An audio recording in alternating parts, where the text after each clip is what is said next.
Welcome. I'm Steve Sanaciro, the state senator here in Bristol, but I'm also the chair of the Bucks County Democrats, and it is my great honor to welcome you here today. I want to start by thanking the Bristol Township School District for letting us use this beautiful space. How about this? Jim Morgan of the school board is here somewhere. Jim, where are you? All right. Thank you, sir. Thank you for that. Also chair of the Bristol Democrats. Folks, how did we get to this place? I'm not talking about the school. I'm talking about where we are in our country right now. That question is a question that will have to be resolved over time. But the more important and more immediate question for us right now is how do we get out of it, right? How do we get out of it? Now, obviously, yes, someone said vote. It's important that we get good people elected. And we have to start this year, of course, with winning countywide. And we have a number of our candidates here today. We've got Donna Petrecco, who is running for Prothonotary. We've got Neil Doherty, who is running for Controller. We have Danny Slicer, who's running for Sheriff. We've got Robin Robinson, who's running for Recorder of Deeds. And we have Joe Kahn, who's running for District Attorney. We have 4 judges, and I'm not sure they're here today, but they are running. It's really important, too. Tiffany Thomas-Smith, Dawn Burke, Amy Fitzpatrick, and Linda Bobrin. We have to win these races, and we will. And we have to win next year, too. We've got to get our Governor Josh Shapiro reelected. And something near and dear to me is here in the 1st District of Pennsylvania, we have to flip from red to blue and get Bob Harvey elected to Congress.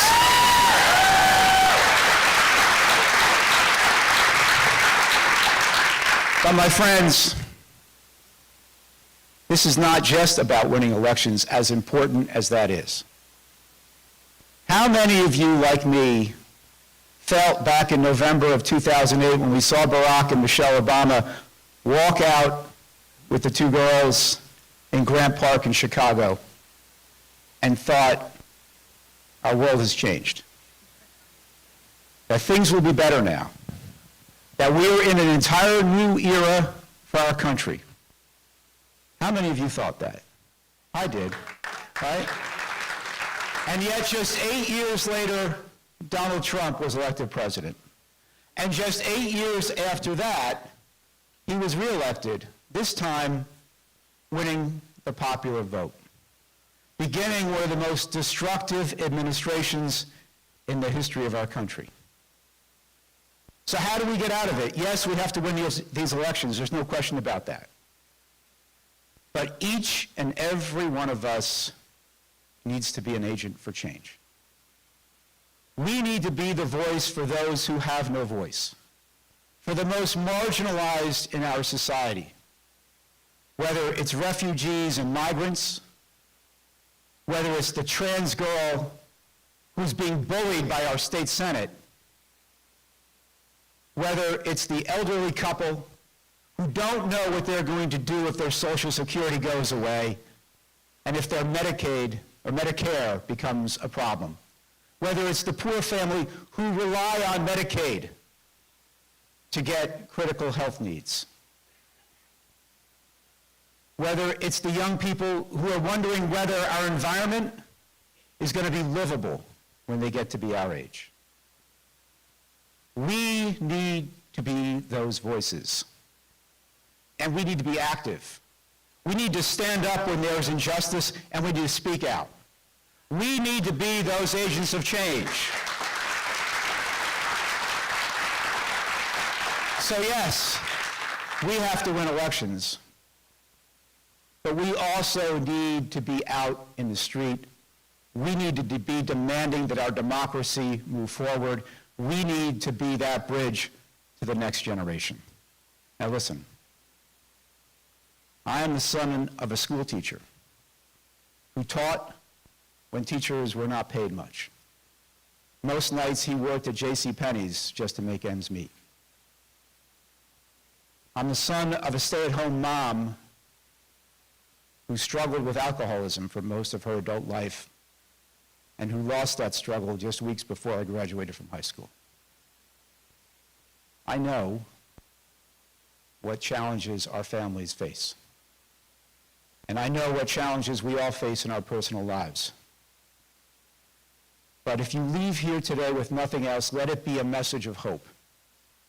Because when we come together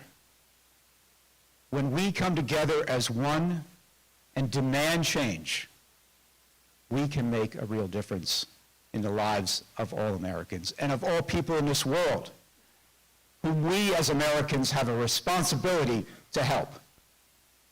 So let's make that happen.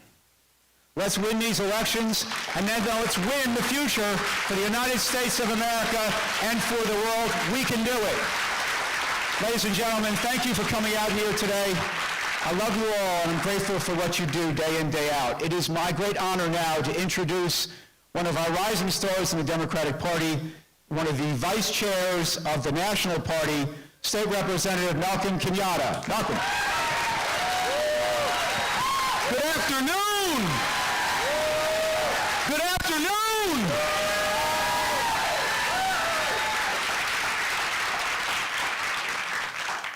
So first and foremost, I want to thank you for being here, not to hear from these incredible speakers, which you will hear from, but for being here for yourself, for doing the most American thing that you can do, which is stand up for yourself, for your family, for your neighbors, for our Constitution, and for our future. That's what we're doing here today.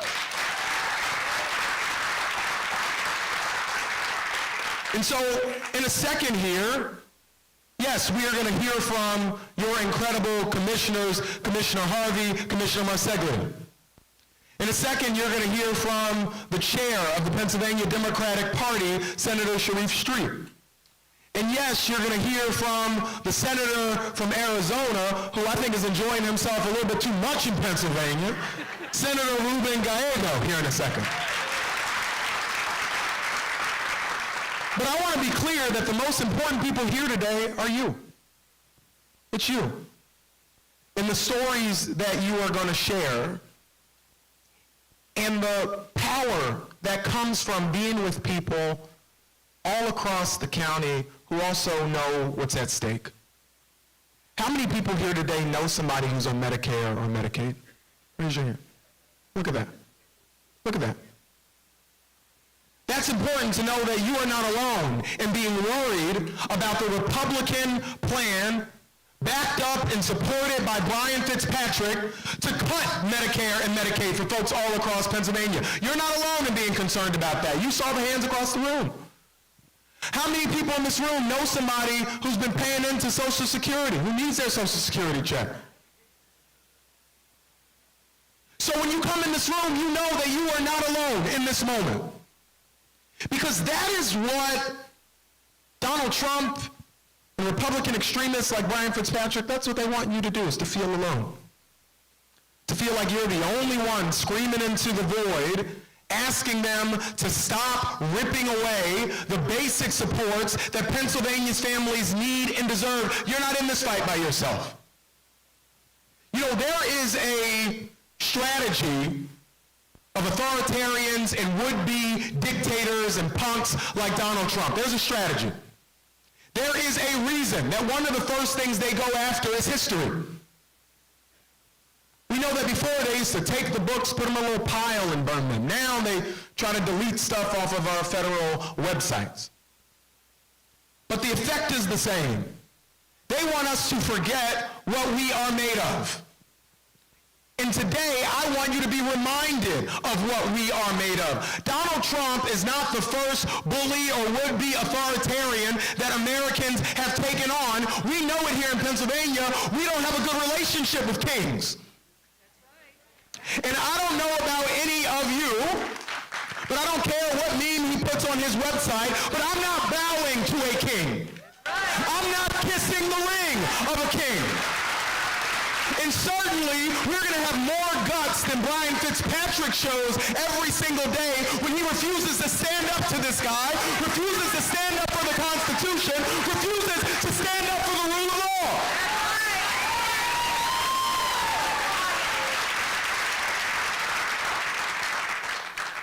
I talk about history, I want you to just think about this for a second. 60 years ago, you had folks who were organized on the Edmund Pettus Bridge. Some of you may have heard about this. Against a guy, George Wallace, who you may have also heard of. And often when we remember that history, of course, we think about the icon, John Lewis, who's on the front of that line. But I want to remind you of something. It wasn't just John Lewis who was on that bridge that day. It was hundreds of people, over 600 folks, many of whom their names are lost to time, but they were homemakers and faith leaders and lawyers and teachers. Folks who risked everything to be on that bridge that day. Now, we have the benefit of hindsight. We know what they won, the Civil Rights Act, the Voting Rights Act. We know what they won because of the work they did that day. But we should be very clear, they did not know the outcome when they showed up on that bridge that day. All they knew for sure is kind of what we know right now, is that they were scared, and they had every right to be scared because there were state troopers at the end of that bridge saying, you better not cross. They had a lot of anxiety, and they were right to have anxiety because there were dogs at the end of that bridge. They were feeling a little hopeless because it looked like the forces of racism and division were winning. So they did not show up that day because they could predict the future.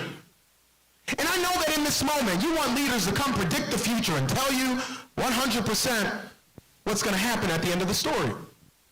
But they showed up that day because they knew what was at stake. And when you know what's at stake, you don't fight for the outcome, you fight for what's at stake. And there are some things at stake that are worth fighting for in this moment.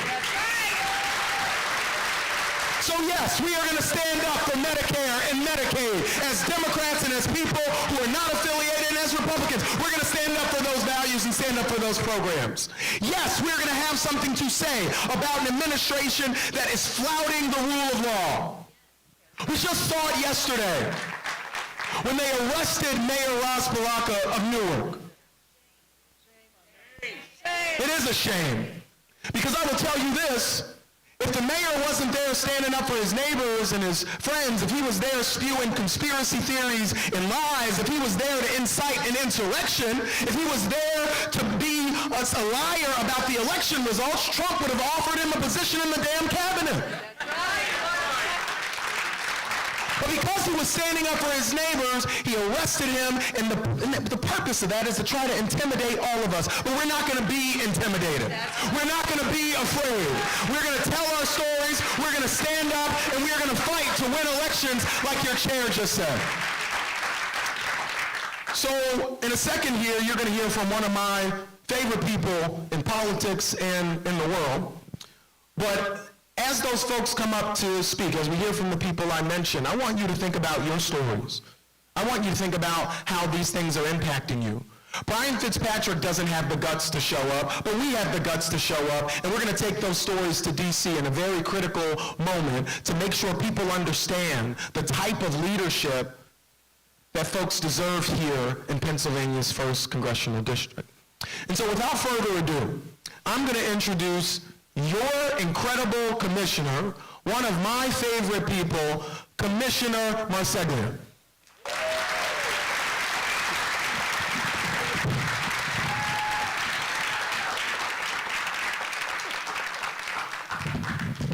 So I'm going to bring this over here because I just don't want to forget anything I wanted to say. But first off, Bucks County Democrats and their friends, I guess we're not afraid of a town hall, are we?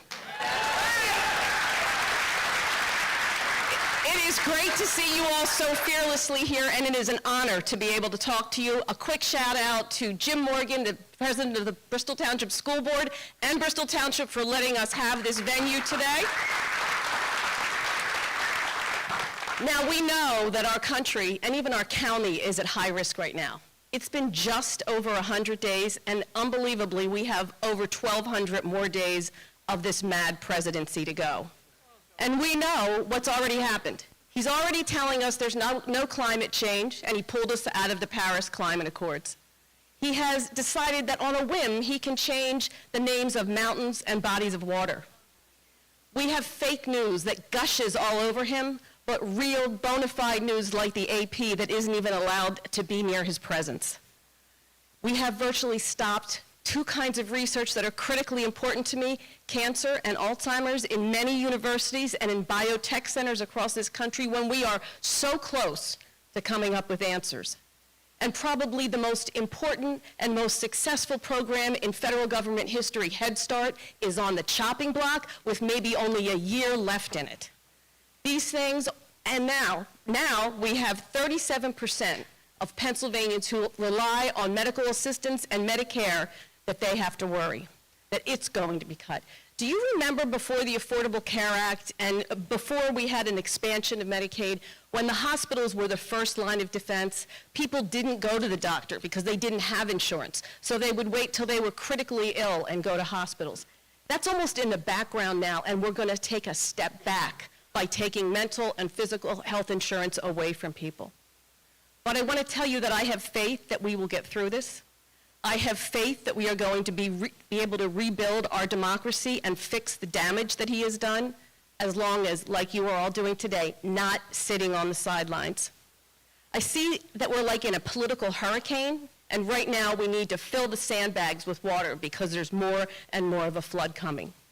And if we fill those sandbags, we are going to win in this November 2025 and then in 2026, and that message will be clear and we will be able to fix everything. Thank you.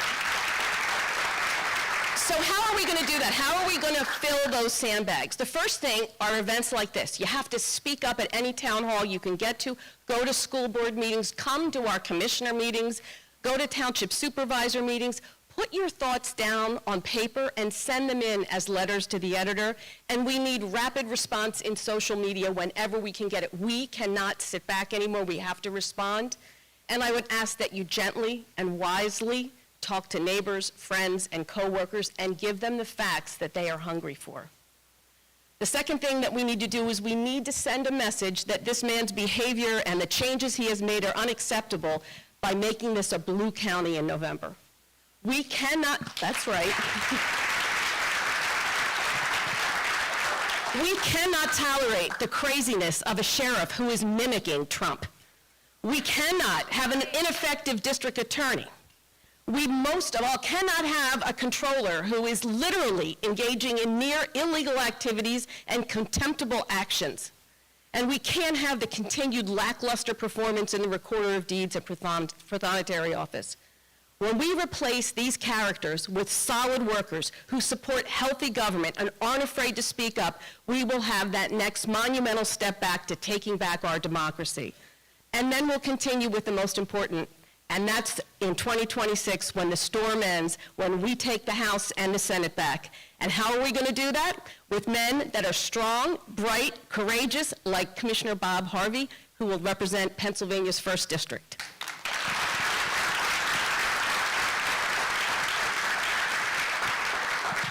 I'd like to believe that, except for his mom, and maybe some other people, his kids, I know Bob better than anyone, and I can tell you he is exactly what we need. He is honest and good and thoughtful, and he will fearlessly help us get our country back. He is not going to be afraid to stand up to Trump or anyone who says there's no climate change. He's not going to take food from children's lunch at schools. He's not going to support catastrophic tariffs and economic ideas that are setting us up for failure. And most importantly, he is going to protect Medicaid and Medicare. I want to thank you for being here today. I want to tell you that you are all part of that thick blue line, and all we need is 2 blue Novembers to go. And for that 2nd November, I would like to now introduce my colleague, Commissioner Bob Harvey, the next congressman for the 1st Pennsylvania District.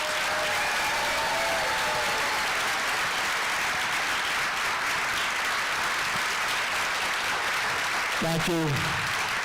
Let's hear it for Diane Marcego. Let's hear it for Malcolm Fiato. Let's hear it for Steve Senicero. I can't do that. I taught high school for 26 years. I can't do it behind a podium, so I'm going to be walking around. Thank you all for being here. I am Bob Harvey, one of your county commissioners, and I am running for Congress.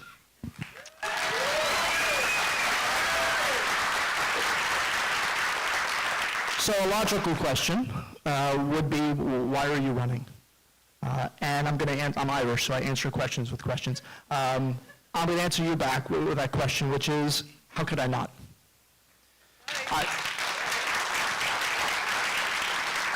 I grew up really just a couple of miles from here in Bristol, Maryland, and I was raised in a family that taught me to get involved.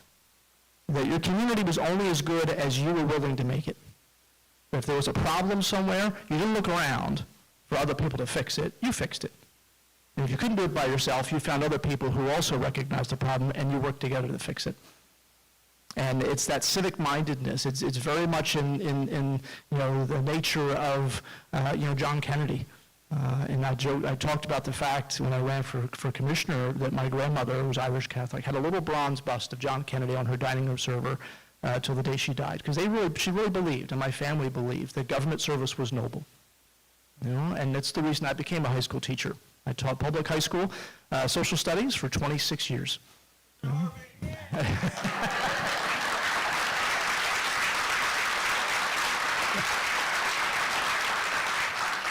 And I ran for local office. I was a Falls Township supervisor, and since January of 2020, I've been 1 year or 2 commissioners.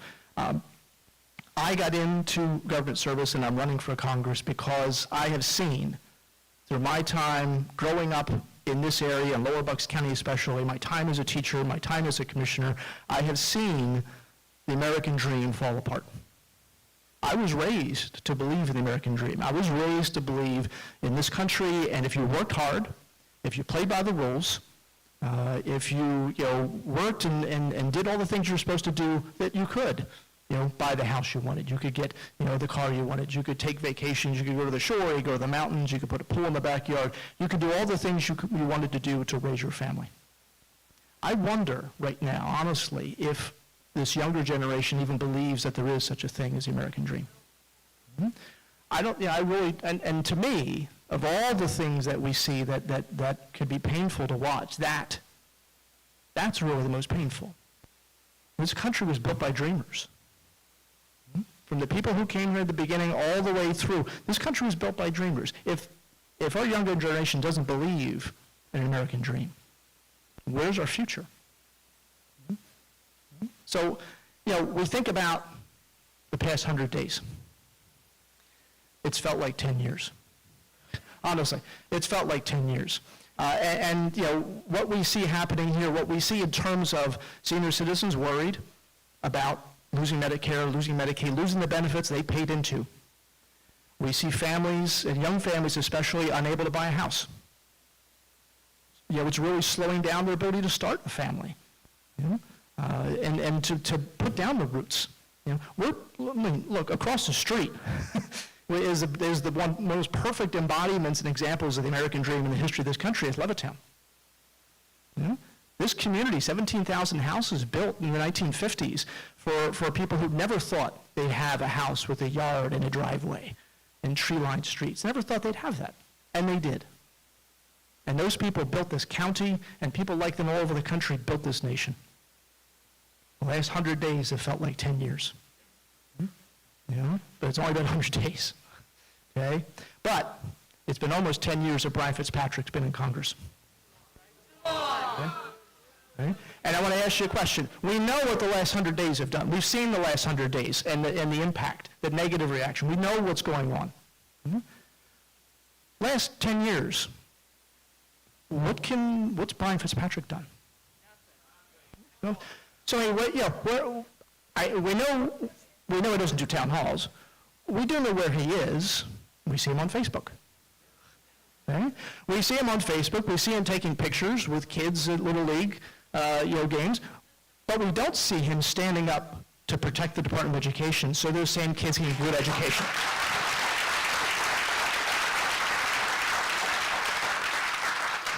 We see him taking pictures with senior citizens. We don't see him standing up to protect Medicare, Medicaid, and Social Security. We see him standing and bragging about law enforcement and standing with them, but we didn't see very much of him when Donald Trump pardoned 1,500 people who attacked police officers with bear spray and bike racks and flagpoles. 10 years is a long time, especially when you don't have much to show for it. 10 years is long enough. We need a congressman who's going to be there and fight for us. We need a congressman who's going to fight for those kids' educations. We need a congressman who's going to fight to protect Social Security and Medicare. We want a congressman who's going to help people build their American dream and continue living that American dream so that they can buy that home, they can take those vacations, they can retire with dignity. We need a congressman who's going to fight for all those things. And I'm running for Congress to be that person.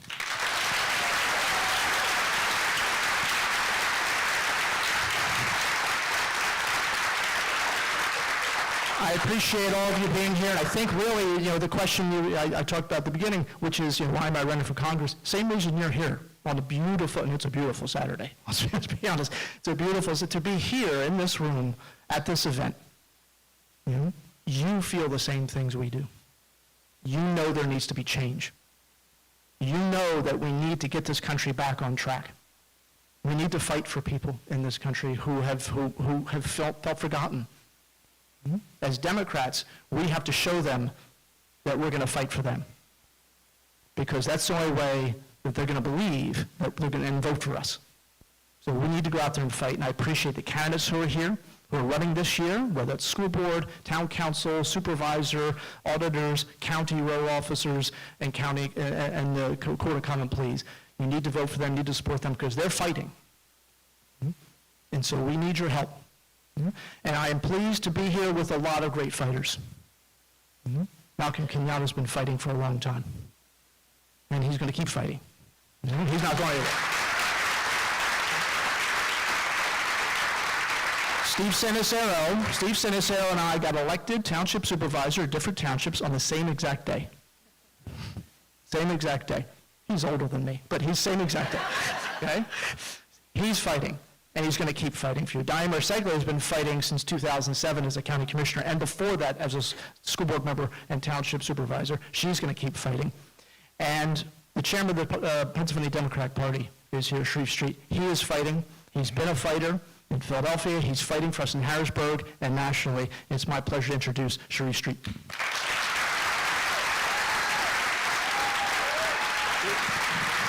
How's everybody feeling today? It is good to see you out here. Our next congressman, Bob Harvey, it was good to thank him. I want to thank all of you for coming out. We're having these town halls. We're talking to folks, in part because the Republicans don't want to do it.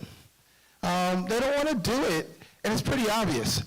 A lot of folks voted for Republicans because Donald Trump, a Republican, said, we care about you, we're going to bring down the price of everything. And they were willing to overlook, there was a lot, they were willing to overlook so many things that people didn't like. They didn't like the division, they didn't like the hatred, they didn't like the scapegoating, but they said, he's going to make, things are expensive, he's going to bring it down.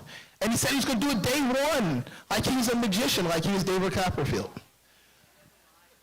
But what we've seen is him level all these tariffs and make the price of everything go up.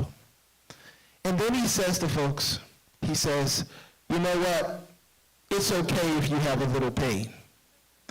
But a little pain is a lot of pain, and he was the guy who said he understood and he was going to bring people's prices down. Now, I don't know why you would think anybody who lives in a big tower that he puts his name on and sits on a gold toilet would ever do any of that.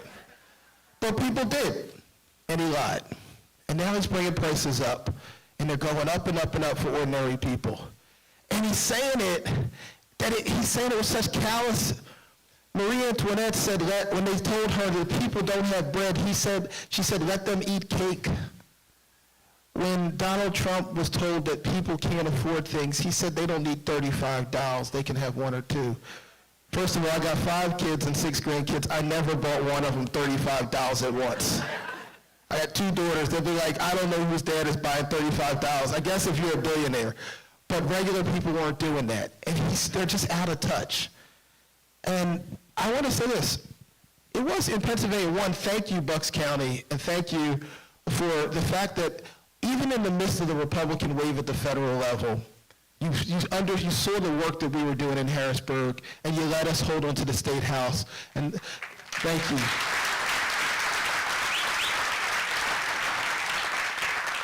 Because what a lot of the national press missed is that some of those same people that voted for national Republicans because they thought they were going to bring down prices, voted for Democrats at the state level and the State House and State Senate because they saw the things we were doing. Because we ran on a message of talking about getting things done. We said stuff where the governor used a different word with an S than he said GSD, right? Getting stuff done. And we talked about the fact that there were schools and we put more education so we could get schools rebuilt like this one. We talked about the fact that we were bringing down crime by investing in crime prevention programs. We talked about making people's lives better, and people heard us. And that's why even in State House and Senate districts won by Trump, in many cases that they still voted for Democrats. I think there's a lesson there. We need to be able to talk about how we're going to affect ordinary people's lives. As Democrats, we always had better policies, but not always better communication. Sometimes we get too heady. And we got to talk about how we affect regular people's lives and what the bad things they're doing affects people's lives. First, let's talk about health care. Donald Trump says he wants to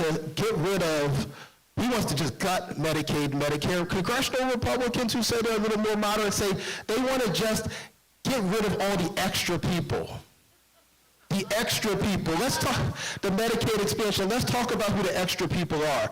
Because in Pennsylvania, there's 700,000 people that were added through Medicaid expansion when first President Obama passed it federally and then Governor Wolf signed it into law here. And guess what? Those people were working people, like many of them who lived in Bucks County, especially Lower Bucks, who were just regular working people whose jobs didn't provide them adequate health care.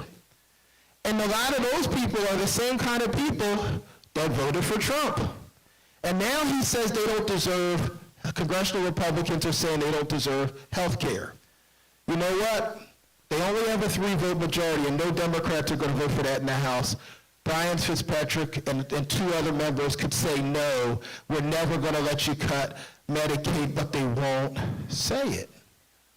He can make a difference in this moment.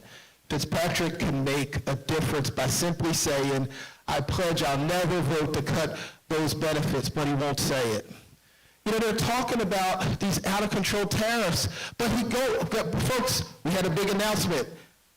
He struck a deal to make sure that some prices or some things don't have tariffs. If you're going to buy a Bentley or a Jaguar or a Rolls Royce, he said you shouldn't have a tariff. But if you drive a Ford or a Chevy, you should have a tariff. Tariffs on if you want to get a doll for your kid from Mattel made in China, yes. But if you want to drive a Bentley or a Rolls Royce, no tariffs. That's his big deal, to help regular people. Of course, if you're surrounded by all billionaires, your first deal would be to cut tariffs on Rolls Royces and Bentleys. It's outrageous. It's ridiculous, and it's hurting ordinary people. Now, I'm being funny about it, but it's really serious. Because guess what? People are going to get up in the morning and they're not going to be able to know how they can get health care. There are going to be people, without Medicaid expansion, there were tons of people that literally had to choose whether I'm going to pay for medicine or I'm going to pay for food. Whether I'm going to pay a bill or I'm going to take care of myself. You know, our next speaker is a guy who has been committed, both as a member of the House and the Senate, for making sure that every American has health care, would never vote to cut Medicaid or Medicare for regular people. That shouldn't be a partisan issue. That should be an everybody issue. He's a guy that understands the giving. You can cheer for that. He's a guy that understands that giving one guy the power to levy tariffs that make our grocery prices go up, the stuff we give for our kids go up, is not helpful. He's a guy that understands that the price of strollers going up hurts regular people. He's a guy that understands that you can't look at somebody and determine whether they're illegal, so you should have a trial. You can't just say, you know what, that guy looks illegal, we're going to grab him. That's not right. And he's a guy that understands that what people want us to talk, what everyday people want is to know that when they wake up in the morning, their life is going to be a little bit better than yesterday, and they don't expect the government to make their life perfect, but they do expect us to do our part and not screw it up.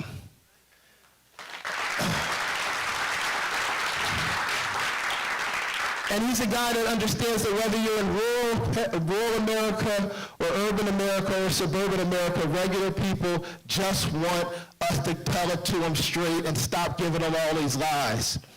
You know, and he proved it. He proved it when he was able to win in a battleground year, in a battleground state. During the year while Donald Trump won his state, he won and helped us keep the margins close to the United States Senate. For most of you all know, I'm talking about the senator from Arizona, the Honorable Ruben Gallego. He's our next speaker. Let's give a big round of applause for him. Thank you. Thank you, everybody. If y'all don't mind, let's do the Pledge of Allegiance. If we have a flag, we should always at least start with that. So if you could join me if you'd like. I pledge allegiance to the flag of the United States of America and to the republic for which it stands, one nation, under God, indivisible, with liberty and justice for all. Well, justice for all is definitely something that we should all be talking right now. And first of all, thank you guys for having me all together.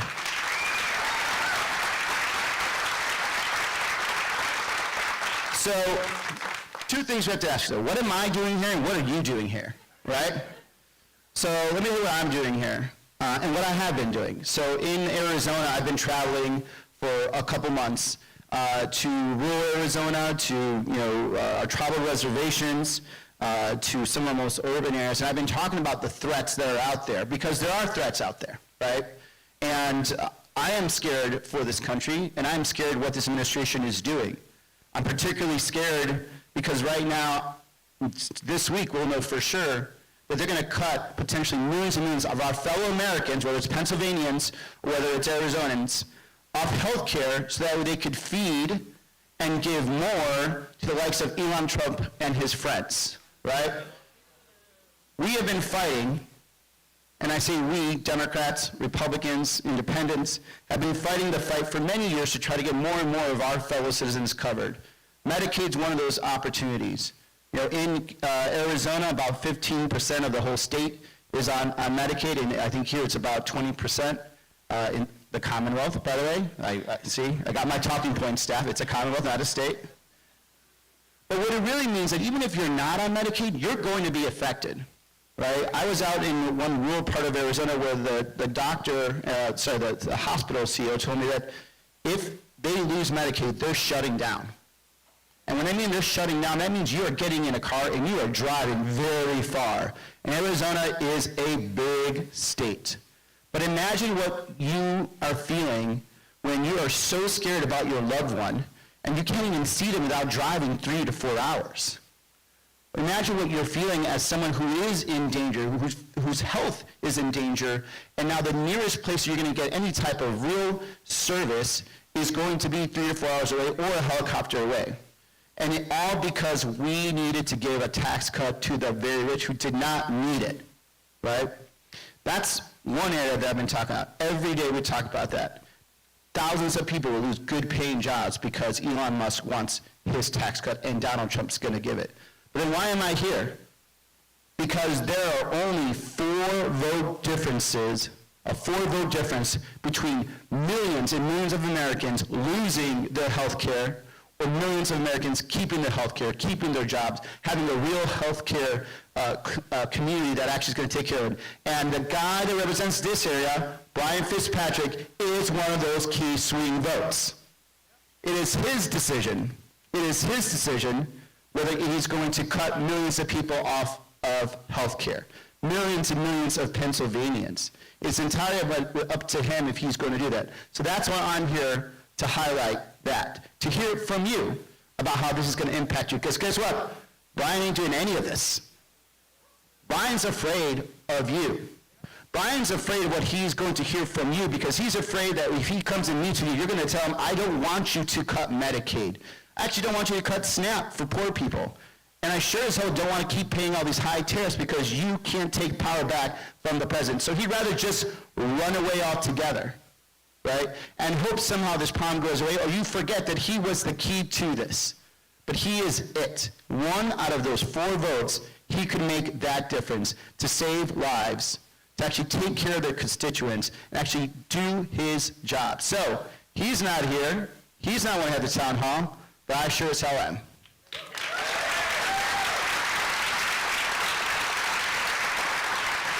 So now the question is, why are you here? You're here, if it's what I've heard all over Arizona, because you're worried about the direction of this country.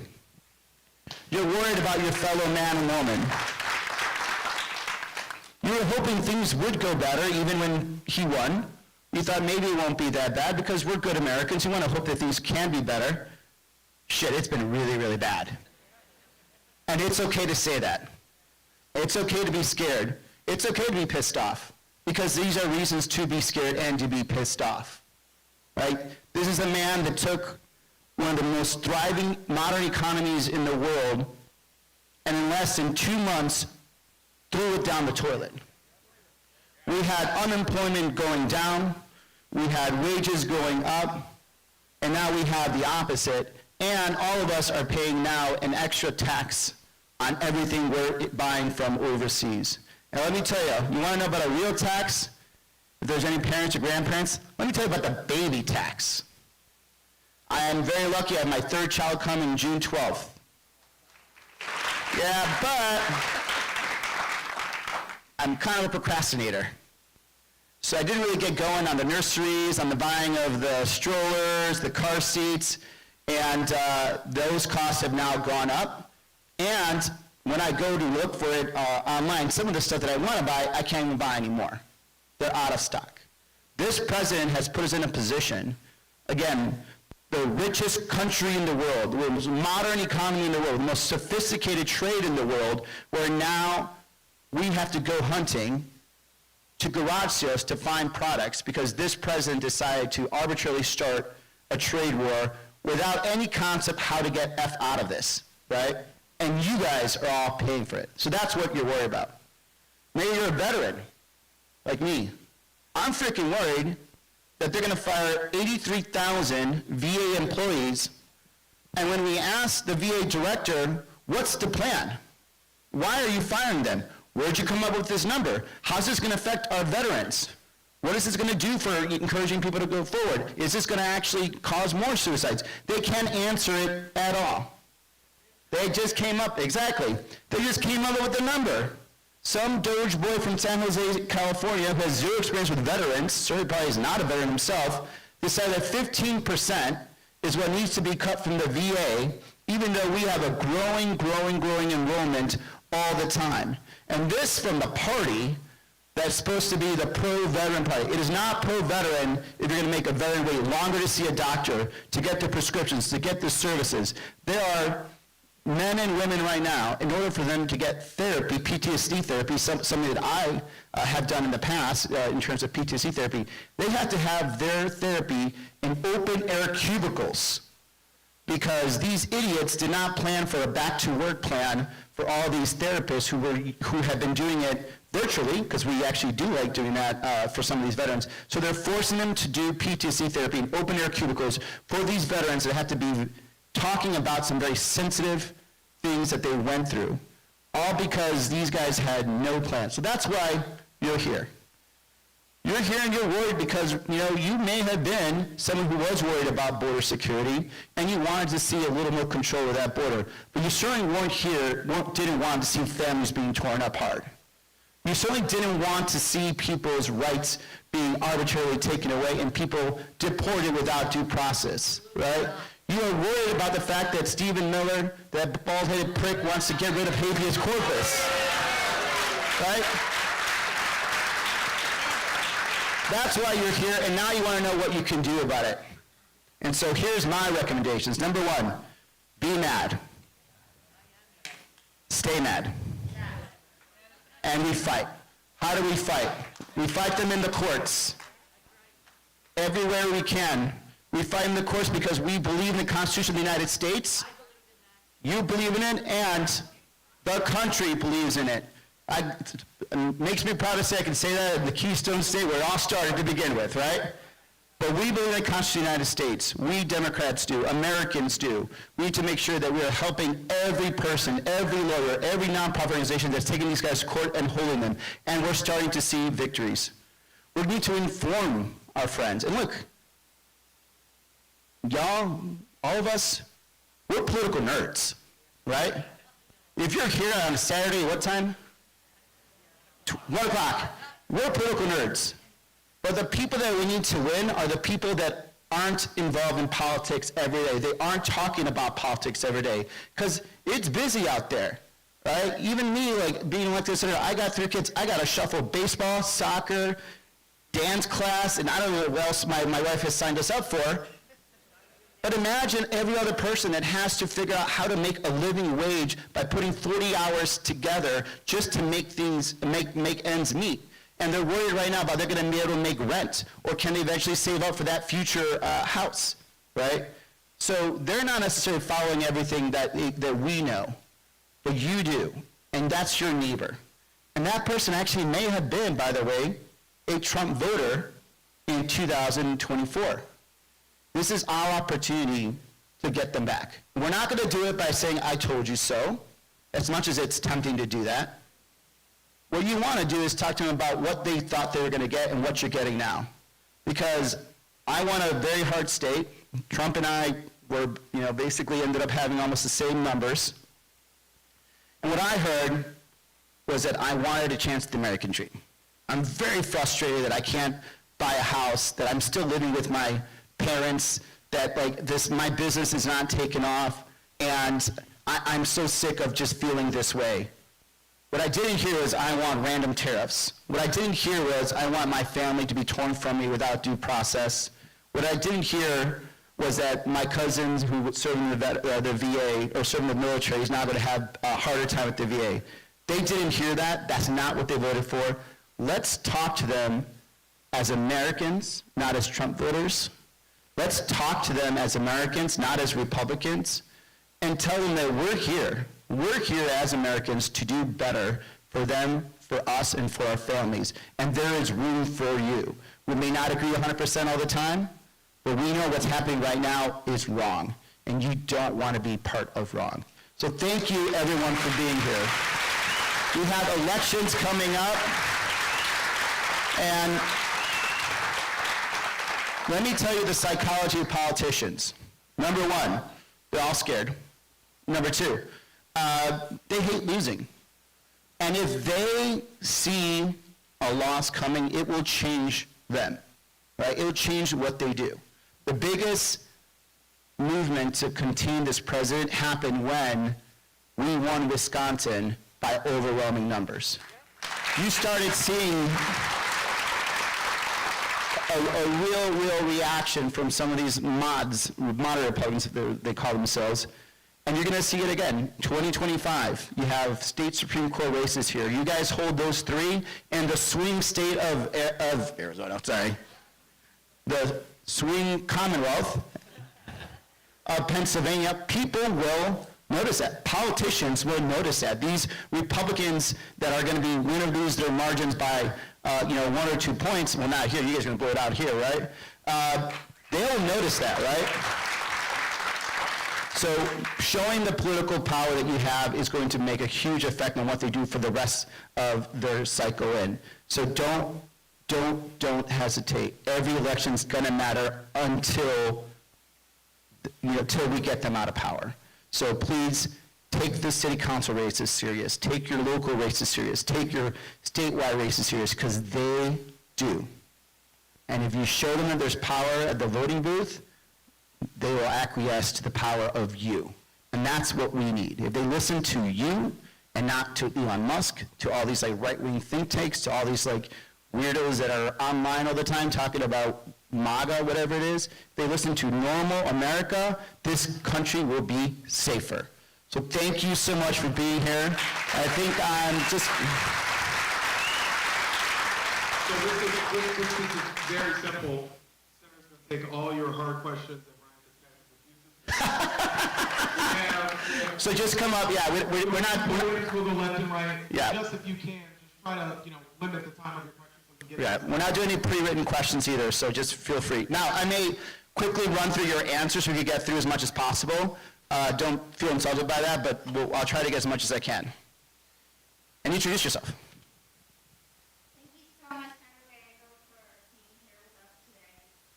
My name is Sima Kazmi, and I am a pharmacist. I'm from Bucks County. 18 years ago, I started my pharmacy career in the overnight pharmacy at Rite Aid, right here in Levittown at 5 Points. Today, that Rite Aid and all the Rite Aids in Pennsylvania are for sale because Rite Aid has filed for bankruptcy. And they're not being sold in pharmacies, they're being sold illegally.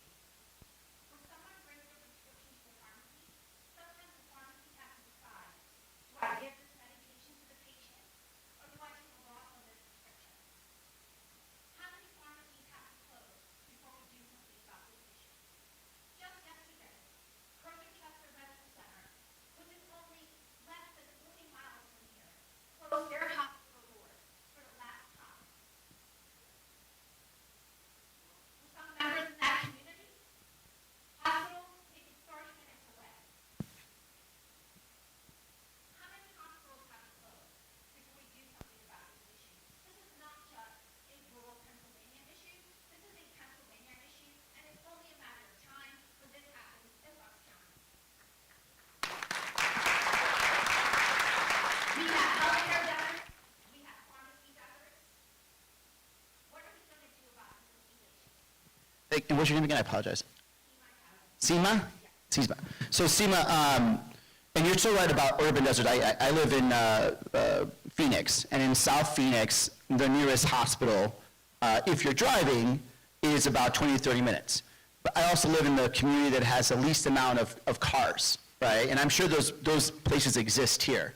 So I don't know what was the cause of that hospital shutting down, but I guarantee you a lot of it was the fact that they could not pay for their doctors and nurses and everything else like that. And this is why Medicaid matters, right? This is why we did Medicaid expansion, because I actually helped write the Arizona state law, where we were seeing where that hospitals were closing down because they wanted to help people, but they could not get enough compensation in terms of just payment to pay out their bills.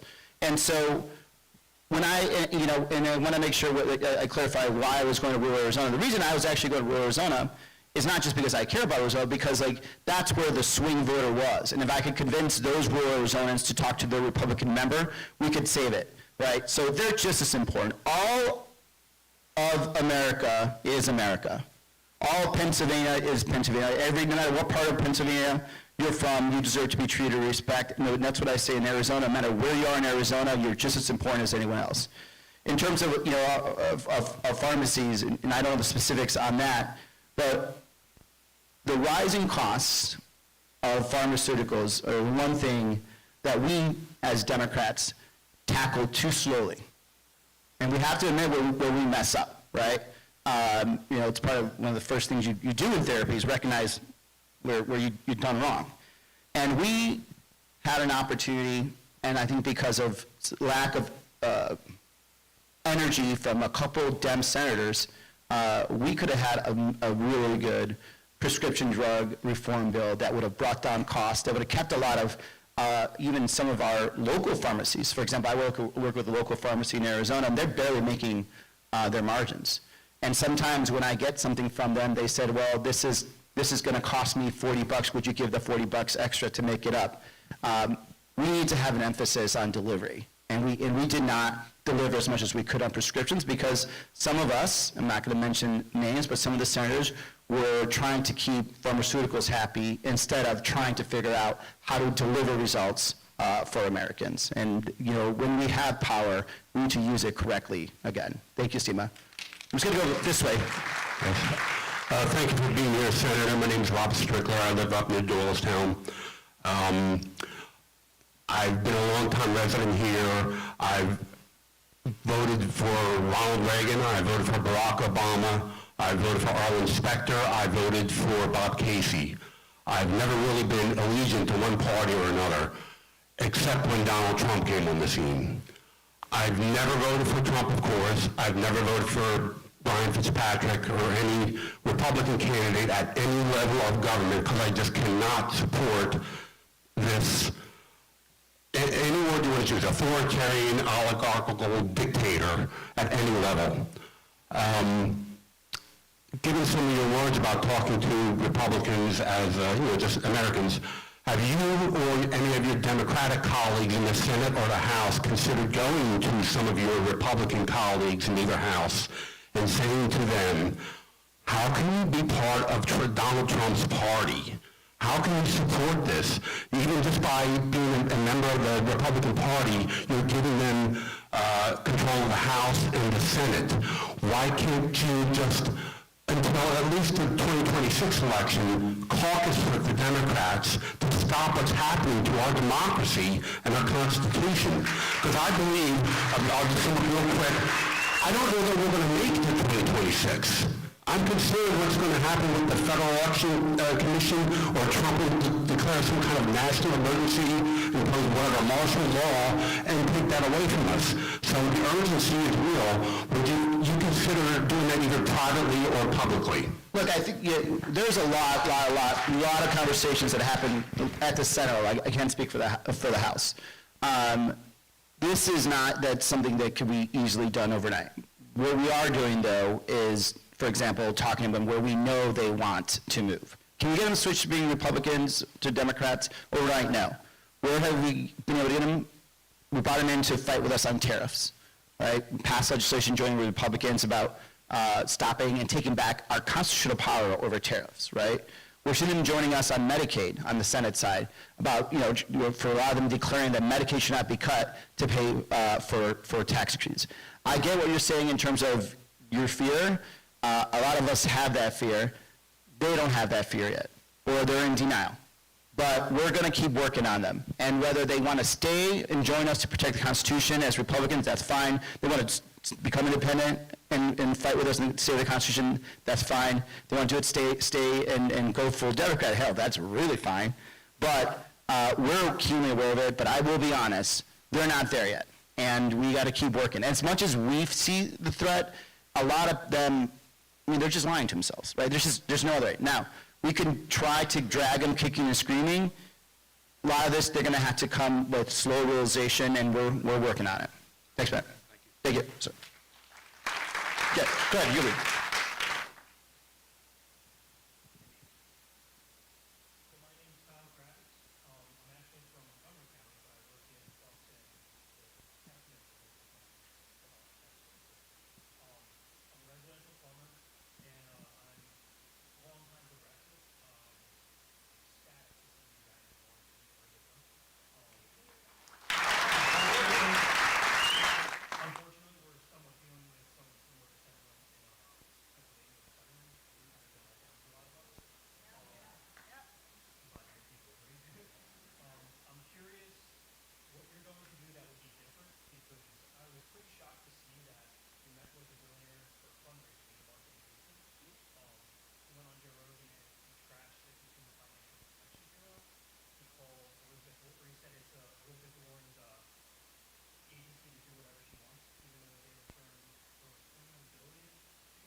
What's your name again?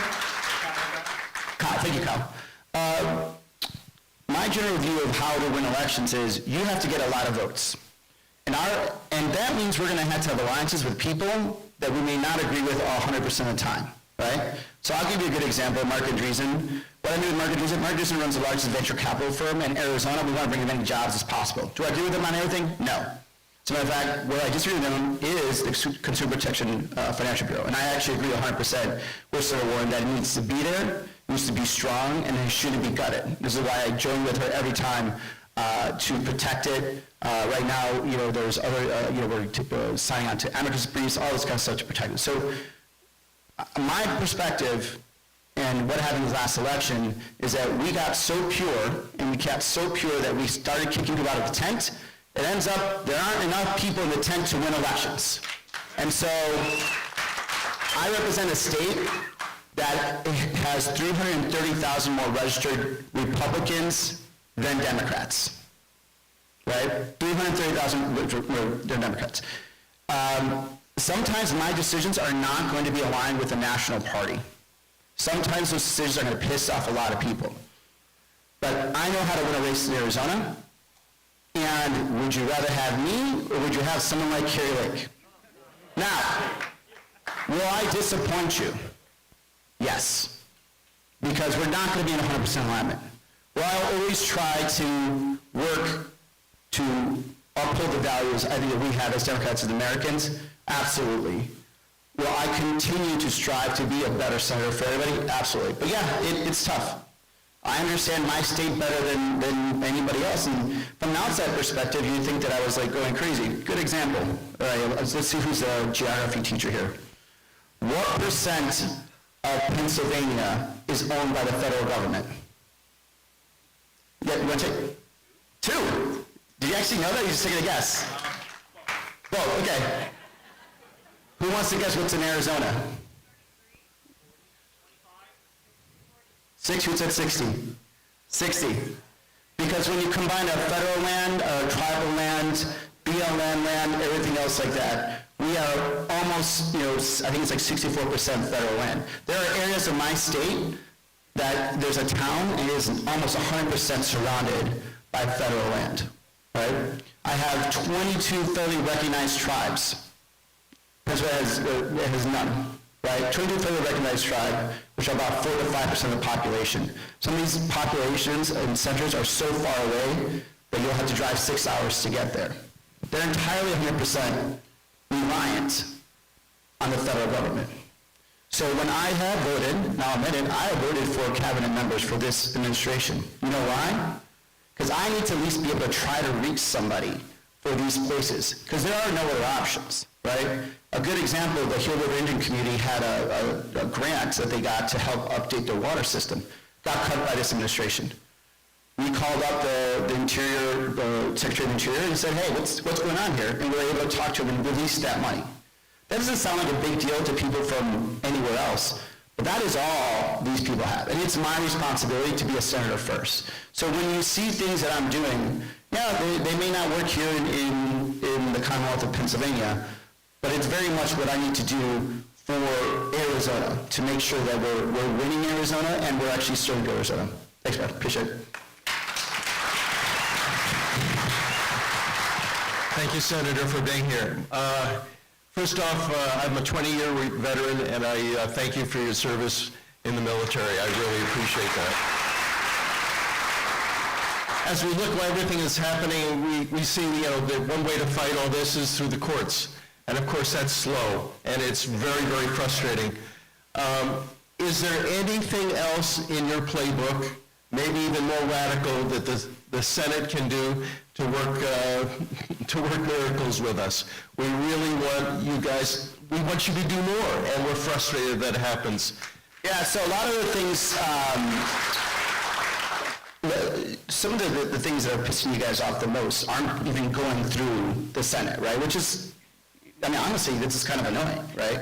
So for example, normally you'd have, the DOJ would actually run their cuts through the Senate and through the House, and then we'd actually use procedures, like, to stop that. Voting procedures, holding procedures, filibusters, right? They're literally going around all that because they know that we will do that, right? That's the frustrating thing out of this. Now, what can I do? Well, what I have within my power are certain things. So for example, talking about veterans, I'm holding every political appointee from the VA, because I'm on that committee.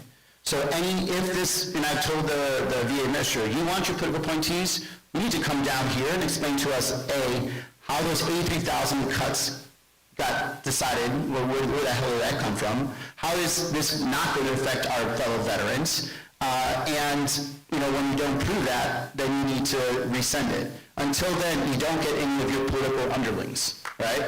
And so that's the power that you're seeing a lot of senators using. We've used the filibuster whenever we can, but again, they're not running through it. So in the meantime, the courts are slow but annoying. But what the courts are very important to do is that when they win, and they will win, it forces all those actions back to the legislative process, and that's where we have more power. And hopefully, what happens is the courts come in, they make their decisions as slow as it is, but then it's closer to the election, and then the Republicans now have to start thinking, do I want to be on the record voting to cut the VA by 15%, 83,000 votes? A lot of times, as dumb as some of these guys are, they won't want to do that, right? But we have to first make it come through us. Thanks, bud.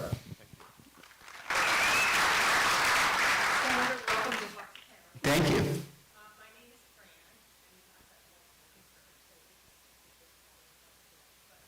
one of the things I feel very strongly about is the Democratic Party has lost its way. You do not serve your people. You serve those who are your biggest voters, and I understand the ebb and flow that has to go on with that. I come from corporate America. I worked my way up from a line job all the way to vice president. I am sick and tired of folks who get in office and never leave office. I think we lose touch. So during this term limit. I am sick and tired of you having special health care and we get shit. You should have the same health care that we have. You should be saving for your pensions the same way we save. I understand the extra security you're more than entitled to, particularly in this way. But you are not going to bring manufacturing back into this country at the drop of a hat, which has been suggested by the Republicans. We know you can't do that. But what are you going to do so that we become self-sufficient? And so I do have to clarify, because I'm actually dealing with all of the health insurance of my family right now. But we buy the Obama market. So like I am part of the Blue Cross Blue Shield DC Health Link, right? And yeah, and we just got screwed recently because someone gave the wrong paper, so now I actually have to, I'm like calling DC Health Link because I'm getting $20,000 charges when they should have paid for it, right? So like, we do normal shit too, so, but when it comes to that, and like in terms of, we do have a pension, and I pay into like a thrift saving account like other federal employees. In some regards, we gotta remember one thing. You don't want this job, whether it's any elected official, you can talk to anybody else here, you don't want this to be the best paying job for a politician, you also don't want to be the worst paying job for a politician, because then you're just drawing certain type of people. I didn't come from money, right? I just absolutely, I went to school on scholarships, I was a freaking janitor in college, and I did every job legally, some stuff under the table, they gave me a little extra cash here and there. We're not ready to use press, it's just being a busboy. But I don't have generational wealth when I ran for office. And even now, I make a good salary, and I have a house, and I have an apartment and stuff like that. And what you don't want to do is you end up having the richest of the richest becoming members of Congress because they're the ones who can afford it, right? Because I think I bring a unique perspective, right? I'm probably one of the most recent people that actually remembers paying off their student loan, that understands how difficult it is to live sometimes. And so, I do think members and senators should be in touch as much, but let's make sure, in my opinion, it's best for the whole system. Term limits, look, I'm going to be honest. When I was first running potentially against an incumbent, I was really for term limits. And now, no. but all joking aside, I've always been kind of iffy on it, and here's the only reason why.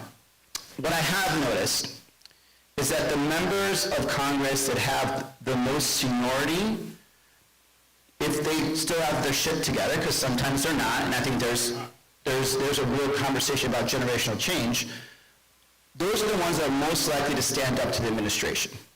So that's one thing.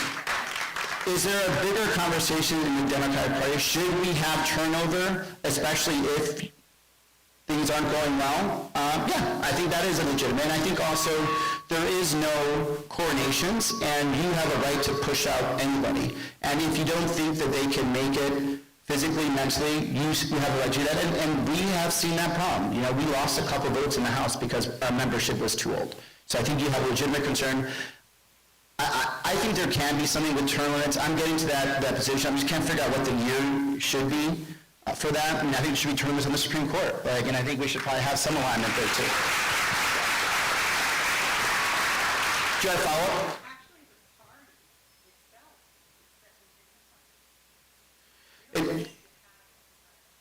I think it's a state-by-state thing, but yes, you could, maybe. Yes. Hi, thanks for coming out, Yeah. Senator. I'm Andrew. I'm a senior in high school. Wow. You're here on a Saturday? Didn't have anything better to do. Whoever your teacher is, ask him to give extra credit. So, I mean, I think a lot of people are in the Democratic Party, especially young people, are concerned about messaging. How I think a lot of, the reason that we lost in 24 was not because our policies are less popular, because we're right. But we don't have a way to get that message out to, the swing voters. Having talked to a lot of my conservative friends, they'll agree with me on a lot of stuff, but they'll say, oh, I'm not voting for that Democrat because of some whatever story that Fox News manufactured. So, how do we change the messaging within the party? Because, strongly worded letters don't exactly work anymore. And these guys don't play by the rules. So, I mean, I say it's not the party, it's the politicians that need to do it. I mean, you guys have a great party here. Well, the thing is that, people don't vote for a party, right? It's us that run as Democrats. We need to be the face of the party, and we need to be out there. The problem is that we are too effing safe all the time. We'll only do certain interviews with CNN and MSNBC, which I love, and now I'm going to get banned from them for saying this, but then we don't necessarily go talk to Fox News, or we actually don't go on podcasts, because maybe that podcaster, here's the thing, maybe that podcaster isn't 100% aligned with our politics, or they said something stupid years ago, and therefore we can't go on there, because then we'll get canceled by our own people, right? And here's the thing, again, the only way for us to win is we gotta have a big tent. I believe the Democratic Party message is that Big Tent message, but we have to get it out there. And the fact is, we won. Get this stuff. We won voters that read newspapers, pay attention, watch the local news. If you made a survey of those voters, they said that they voted for Kamala Harris. It's the voters that rarely thought about politics and were not engaged until they voted for Donald Trump. Now, the question people will incorrectly think about is oh, wow, what's wrong with them? No, what's wrong with us? What are we doing wrong that we aren't breaking the barrier, that we aren't getting to them? And a lot of it is not necessarily that we have to be going on all the cool shows and acting cool. We just have to be willing to talk. Right? And on my campaign, we did that. We went everywhere. We went to some of the reddest places in Arizona. We still had conversations. We went on shows that were harder. We thought outside the box about, how are we going to make somebody even think about politics? So we had boxing watch parties. We had rodeos. For white people, I did pickleball. I mean, when you play pickleball, never. But I put on my headband and I went out there, right? We did food tastings, we went taco truck. We did everything because we knew that there was a certain sector of the voting population that they're busy, man. They're busy. They can't be thinking about politics. But I can. And it's important enough for me that I need to get out there, and if I really want to vote, I need to work that vote. But we can't be afraid. And right now there's a big conversation about the manosphere, right? I'm sure you guys hear or the Democrats need to have their own Joe Rogan. We had Joe Rogan. We canceled Joe Rogan years ago, and Democrats don't want to admit this, we did. And then it became questionable whether we should go on Joe Rogan or not. We did this to ourselves. Right.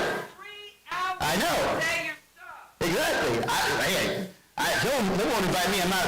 I'm too boring, but that's my point, but years ago, we did that. We did that to ourselves, right? And I think we just have to have a little more breathing room and say, you know what, we got to get out there. Again, we wouldn't buy a big tent, except that there's a big tent. And we're not going to agree with each other. Thanks for being out here, too. Yes.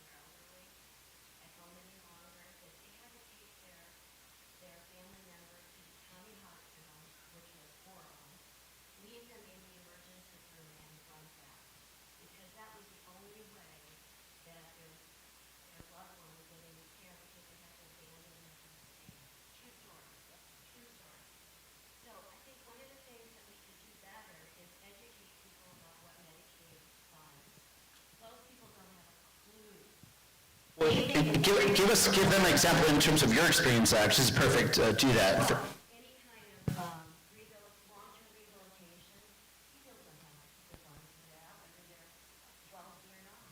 You know, your teenage son gets in a car accident and needs long-term care.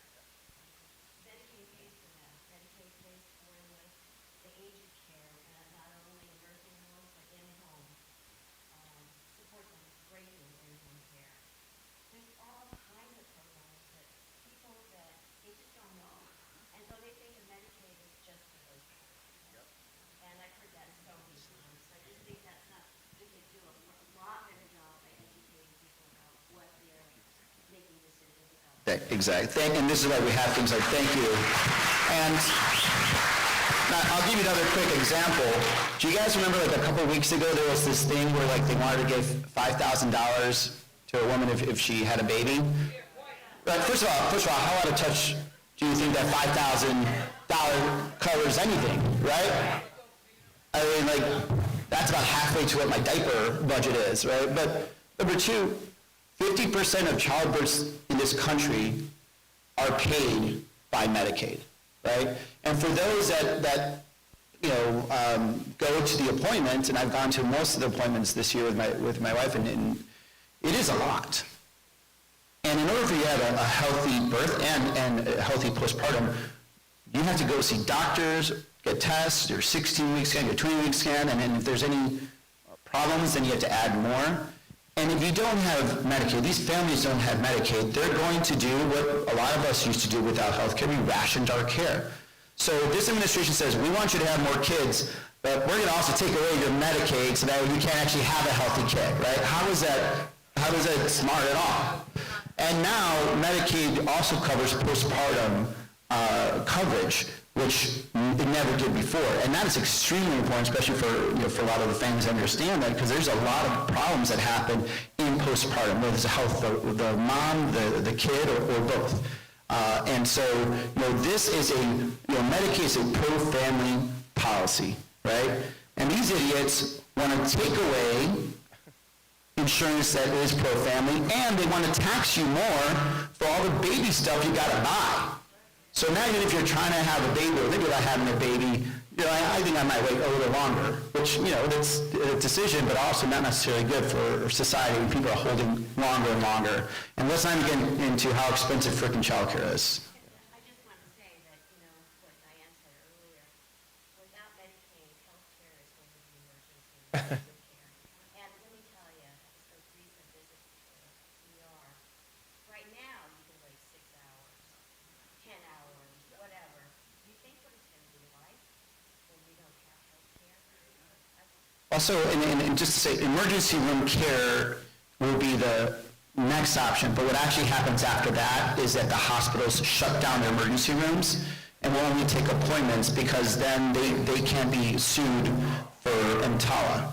And that when we worked on passing Medicaid expansion in 2013-12 in Arizona, the reason we did it is because the first hospital shut down the emergency room was a rural hospital, because they had it was too expensive now.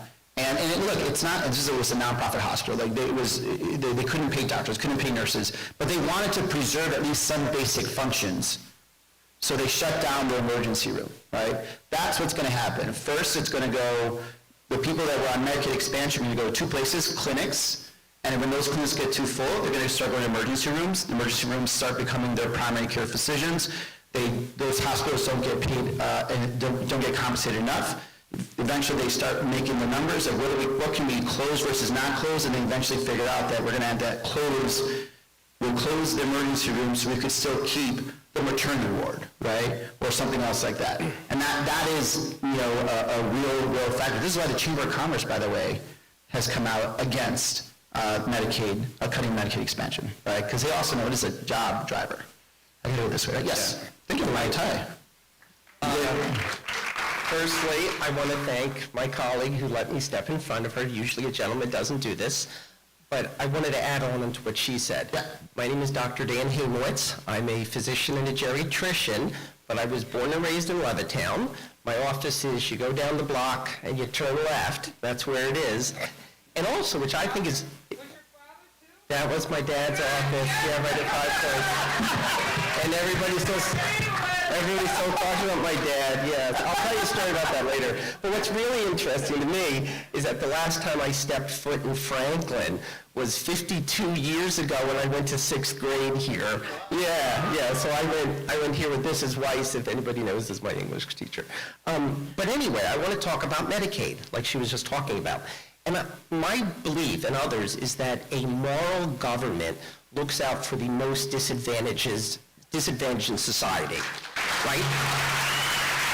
Who are those in poverty, sorry about the feedback, those in poverty, those with mental illness, which we haven't talked about at all, and the elderly, which I don't believe any of those three are a conscious choice, right? My passion, which is not sexy, is about the care of elderly in long-term care. Long-term care is my thing. So when Speaker Johnson says, oh, Medicaid, it's the 29-year-old guys who are sitting on mom's couch playing video games, it is not, okay? For those of you who don't know, and I was adding on to what she was saying, Medicaid pays for over 25%, over a quarter of long-term care support and services nationally. And this was data from 2020, and I'm sure it's more now. Medicaid pays, for all of you who don't know this, Medicaid pays for 63% of the long-term nursing home patients. It's not Medicare. Medicare pays for short-term rehab. Medicaid pays for nursing home patients. So if you're cutting Medicaid, that would be catastrophic across the long-term care continuum. I don't understand why the government would even consider doing such a thing. So my plea here is don't forget about our constituents who reside in long-term care, who depend on us to advocate for them. And I just want to give a thank you and a very brief shout out to Commissioners Marseglia and Harvey, who helped to develop the long-term care partnership through our hospital partnerships. Thank you, Doc. And So if you have any medical questions, here I am. my sister's a doctor, so she's a blood oncology MD, PhD. So a hematologist. Hematologist, yeah. So I'm not even the cool one in my family. Yes, doctor thinks not all is correct. No, she's great. But, to cover, let's talk about drug addiction, right? Medicaid covers addiction therapy, right? When you hear Johnson talking about that 29-year-old man, boy, whatever, sitting in the basement, that person does not exist. That's not the person that is affected by a cut in Medicaid. What it is that 29-year-old male or female that is part of the SMI community, serious mental ill community. The person that, and I've personally dealt with this with a friend of mine who I had to get his son into Valleywise, I think, who was the person from Arizona. Valleywise is what took over for that system. It's significantly better now because of Medicaid expansion. And that is who takes care of our seriously mentally ill. The disabled that can't get regular access to jobs are in that population. They call them, single without kids. Well, a lot of them are single without kids and without jobs because physically or mentally they're not able to do it. And when they kick these men and women off healthcare, especially if they're part of the SMI community, they're going to end up in the emergency rooms, or they'll end up on the streets, which increases our homelessness there. So this is, Medicaid is more important and more impactful and deeper to our country than people realize. Thank you. And Medicaid cuts are going to lead to Medicare cuts, too. Yes. And I'm just going back and forth. We're gonna go. And Senator, I'm sorry, I have to be the bearer of bad news. This actually has to be our last question. I ran out of I time. can tell it's going to be so good. And for folks who, We could do here, why don't I do a speed round? Good, and I'm going to try to remember. I'm going to do this side, but no one else. Go. Hi, my name is Lisa. I'm from Bucks County. I grew up in Warminster and then moved over to Warrington. There are neighborhoods in Warminster that I canvassed that I know used to be Democrat households that are now, they've got big front lines and they're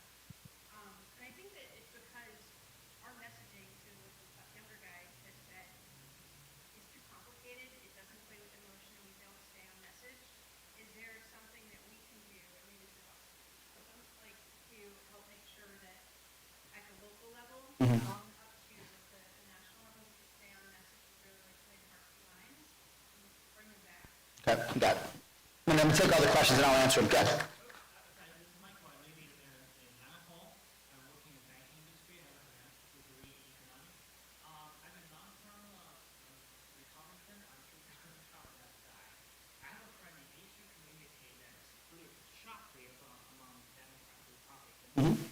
And I think the issue is they know, they told me that when they vote for Trump, because they said, well, I know he has a serious flaw, but I like his policy. I don't know what policy he's talking about. He's talking about the DEI, extreme DEI, the kids who go to next year became from girl to a boy, and then there's also marital meritocracy.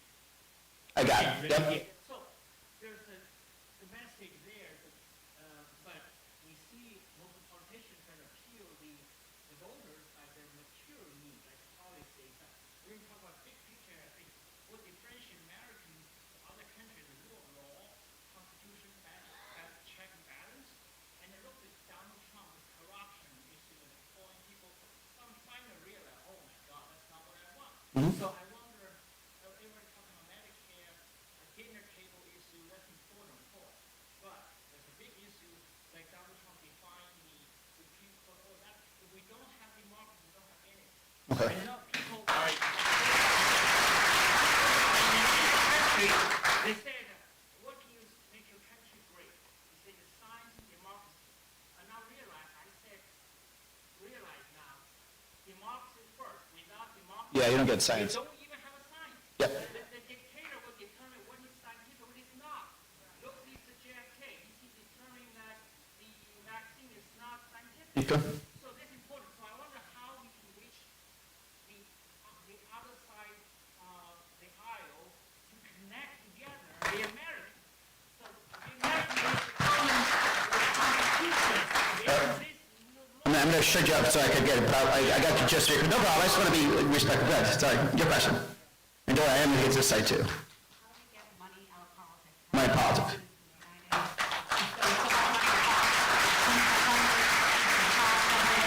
Got it.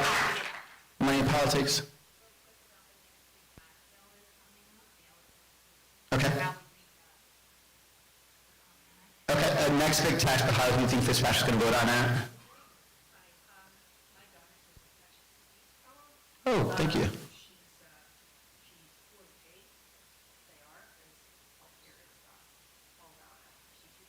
Yeah. It's not wellness, it doesn't pay for wellness. Yeah. So I have two questions. One, is there anything you can do to help the students in debt? She's $300,000 in debt for her school education. Wow. She makes $72,000 because she's in Pittsburgh, which is a big city. She's not going to have her make probably make 125. Right. She's 13, 12 years. Yep. And all of the funding from NIH is going to explode. Yeah. And the NIH says, Mommy, we've never seen people with measles because measles was vaccinated. Whooping cough is up by 50% now. Yeah. Here's, Is there a way that you can fight against, help the yes, so a couple of reasons. Number one, let's go back. This administration, first of all, went after student loan debt forgiveness. And I was actually for the student loan debt forgiveness. I know it's controversial. We have to do something to bring down the costs of education. I think a one-time fix, and then, but the overall, the university system had to fix themselves. But then, these assholes also went after the federal student loan repayment plan for government workers, people that work in nonprofits. Like, how sick are you? Like, these are people that work at clinics, that work at some of the hardest places. Like, what's wrong with you that you're like, okay, maybe I could see you didn't like that they forgave debt for these populations.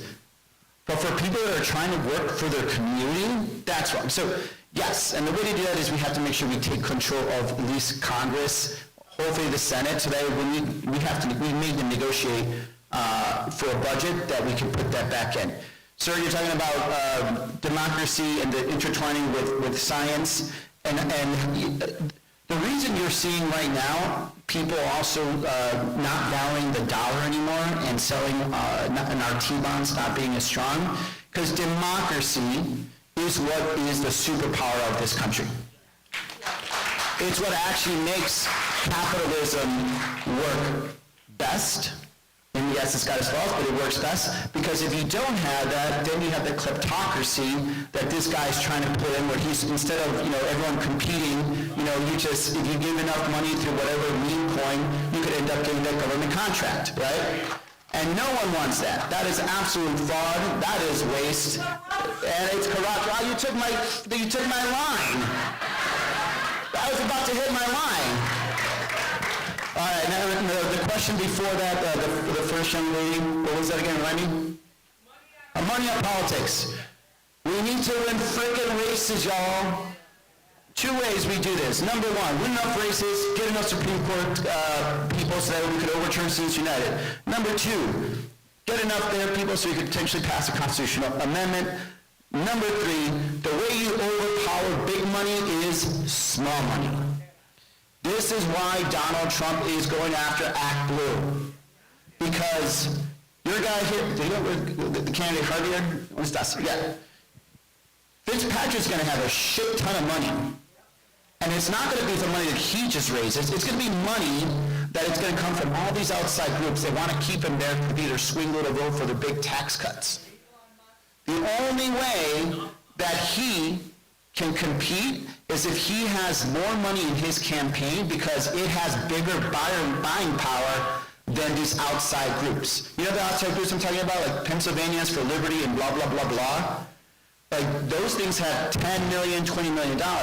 But if he has $4 million, he basically matches them, right? So when he's saying, please give money to my campaign, it actually helps him directly and counteracts those other guys. So make sure to pay attention to that. And if they come after Act Blue, make sure to push back and support Act Blue, but also support these candidates with these small donations, because they make a big difference. Did I understand? Okay. Go ahead. Hi, thank you. I'm from Morrisville, Pennsylvania, but I grew up in Glendale, Arizona. Oh, I represented Glendale for 10 years, yeah. Yes, amazing. And I have $96,000 of student loan debt as a Presbyterian clergywoman who leads groups of folks over to Israel, Palestine, to understand the apartheid and to see firsthand what's happening to the Palestinian people. And I'd like to say that I really appreciate when Democrats speak for being a voice for a voiceless and speaking for the marginalized and remembering our history on the Edmund Pettus Bridge and John Lewis and Martin Luther King Jr., who talked about the evils of militarism, racism, and materialism. And I am struggling as a person of faith to continue voting for Democrats who are continuing to send my tax dollars to Israel's genocide. I watch it on my phone every single day. I try to explain to my 13-year-old what is happening in our world. And I want us to follow the Leahy law and international law and human rights and say this isn't okay. And Democrats, we're going to say the truth, and we're not going to take AIPAC's dollars, and we're going to speak up for human rights for everybody. All people, please. Thank you for taking this and not cutting my mic. No, I'll answer that before jumping. And now, before I jump to the other question, I'll just make sure to attach that. And yes, I want to see the hostages released. This war is horrible. War is horrible, and I've been in war, and it sucks. It's a very complicated situation. I do think that Israel, especially now when it comes to humanitarian blockade, has a responsibility to abide by international law when it comes to humanitarian aid. When I was in war, I was responsible for civilians as well as prisoners, or anybody else that was fighting, and I had to also take care of them. But this is hard. It's really hard. It'd be much easier, I think, for a lot of us to do something if the hostages were released. And that's the thing, there's a lot of frustration. And I just want to say, though, because I think we get into a lot of this back and forth, thank you for talking respectfully, and we could have a respectful conversation about it, because I think a lot of times just breaks down that people just yelling at each other.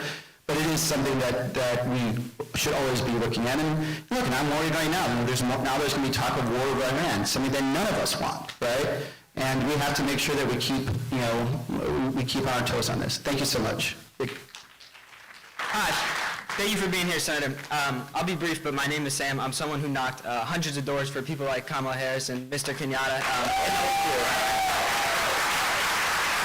in the last election cycle in the hopes that they could bring change. And unfortunately, we know that that did not happen. But my question is, what can people like you, what can the Democratic Party, people who are invested in change, what can they do to ensure that people are energized and show up, particularly young people, in 2025 and 2026 and beyond, especially when our country seems to be in such a place of despair? Thank you. What's your name? Sam. Thank you, Sam. Thank you for door knocking. You've been waiting forever. Yeah, sadly. My name is Jordan Succi. I'm from Northampton Township, a pretty red township. In 2023, I ran for township auditor and sadly lost, but my main message was to help bring a new generation to Northampton. And as I said, I lost, but regardless of whether I won or lost, that still made an impact. And in 2024, we saw a good number of Gen Z voters be in the middle of the fence, but a bit more towards the right. Now, when I was knocking for myself in 2023, I've had people that said, wait, how old are you? And I haven't seen a lot of young people come out and do these political activities. Now, the person who asked the question before me knocked heroically and tremendously for Harris and Kenyatta, but kind of going on his question, what can people such as you or local party committees such as mine in Northampton or anywhere else in Bucks County do to reach out to these younger people and say, hey, maybe you can just like help door knock for a little bit, or just say, hey, maybe let me introduce you to this candidate and all that, and help bring a new generation of candidates forward. Yeah. Thank you. Hi, my name is Tina Marrow. I'm from Newtown, although I went to school and grew up in Bristol Township. I have the same concerns as everyone. I worry all the time about seeing history repeat itself. We're already banning books. We're already censoring press. We're already, calling, my father and my father-in-law suckers and losers because they served in the military, as did many, veterans. I also worry, I have a gay brother, a transgender niece. I worry that we're calling them now mentally incompetent, shouldn't be in the military. I worry for their safety. I worry for so many things. And my question is, as a Democrat, and I signed up for this town hall and encouraged my sister to because you were going to be here. I am very proud to think that Bob Harvey may, be called in, because when I've gone to protest right in Newtown on the corner where Fitzpatrick's office is, we have made phone calls to ask him to come and speak with us, and he won't even show up. Yeah, because he's scared of you. He is. Yeah. But at the same token, you as Democrats who go to work every day and go to the Senate, and I don't know what it's like there, do you actually have conversations amongst each other on both parties of how do we change this? Aside from what bills or what he's signing on a daily basis, do you talk individually and do you hear their feedback, and is there any progress being made? So, and then I'm going to start with the first question for the first things that are kind of related. Look, I think we need to, my advice, and something we saw in Arizona is that we have fairly young elected officials in terms of state reps, state senators, and even members of Congress. Like, especially for y'all that are involved in politics, encourage people to get involved. Encourage them to run for office. So not just like, the one thing like I disliked when I was young, like I was always called to like, hey, can you come and like man the table and like, valet the cars, right? And I'm like, I'm 28, I'm a freaking Iraq war veteran. Like, I don't know, could you at least ask me to run for office or something like that? And no one ever did, right? So I just did it, and I took out someone that was significantly older than me that had the party had anointed as being the replacement to my former congressman, right? But we shouldn't have these young kids, I don't want kids, sorry, these young adults, we shouldn't make them feel like they have to fight their way into the party. We should make them feel like this is their party. You should have a position. They should be in the senior leadership of our state parties, of our local parties. We should run them for city council. We should run them for school board. Like, the best messengers to young voters are young candidates, right? Like, these guys are going to do way better with the guys their age than me, because like I'm already starting to get out of touch, right? But if we don't give them any kind of agency, any kind of power, any kind of platform, then we're not going to get them in. And if they're not going to get them in, maybe they're going to look somewhere else. right? So let's figure out how to get these guys in, right? In terms of what happens in the Senate, yes, we have our votes. We're consistently, to give credit to my colleagues, we are consistently talking as senators about everything that's going on. And when I say consistent, we are on, different threads, texts, chats, everything else like that. And every time something pops in the news, we're like, what can we do? What can we do? Here's an idea. Okay, you're going to go hit that issue. Oh, I'm going to contact this lawyer. This group is going to file. Like, oh, I'm going to drop a bill to see if I can get this addressed. I'm going to reach out to this Republican. So normally I'm the kind of guy that would tell you, like, oh, it could be, they are really doing everything they possibly can, right? Are we disappointed at points? I can't deny, I'm sure that's happening. Are we always trying? We are. We're desperately trying. We want to save this country. We want to save the future of our kids just as much as you do. And we're going to continue to do it until we feel that we're at that spot. Oh yeah, right, very right. All right, listen, I love you all, but I love my family more, and I got to get back on that train. Thank you so much, everybody. Thank you again, the great senator from Arizona, Senator Ruben Gallego. And while you're standing, please stay standing. I have the privilege and the honor of introducing a Congress member that actually does her damn job, the Representative Madeline Dean.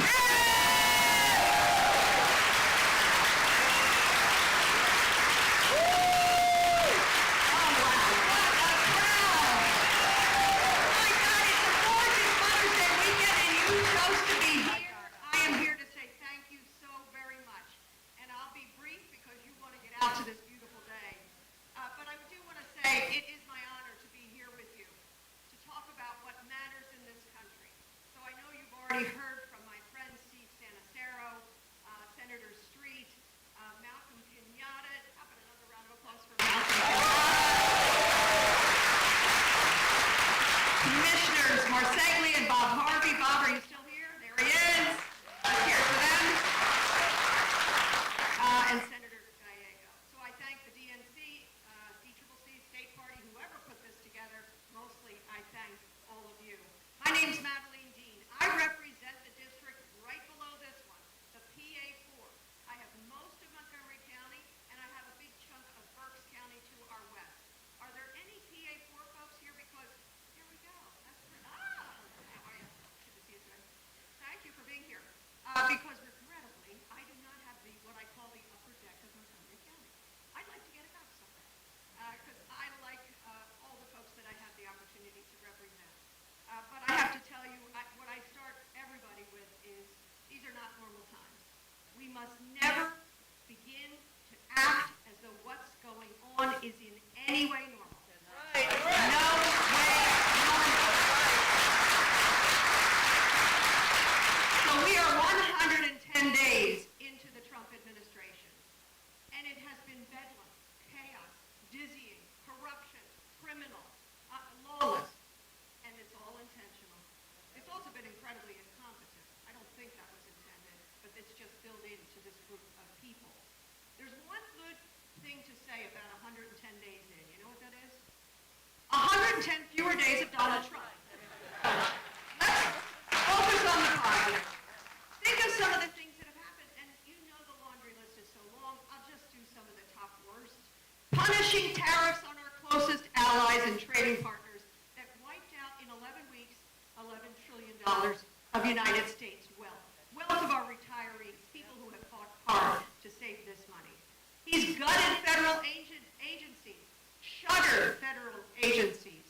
People are literally dying as a result of what is going on here. That is not an exaggeration. Imagine shuttering the Department of Education. You know what that means. He does not want an educated electorate. This is Orwellian, folks. We have to see it for what it is. Am I interrupting some microphone somewhere? Firing and sometimes rehiring thousands of federal workers indiscriminately, incompetently, targeting and arresting judges, mayors, journalists, lawyers, targeting law firms and having them bend to his will. Would the law firms please stop bending to his will? Attacking social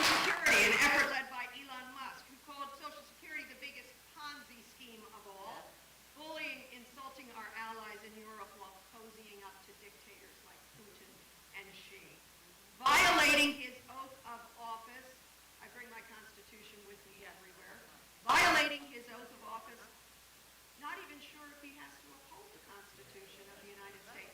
Is that disqualifying or what? He's taken the oath twice. I guess he didn't read the Constitution. There is that problem.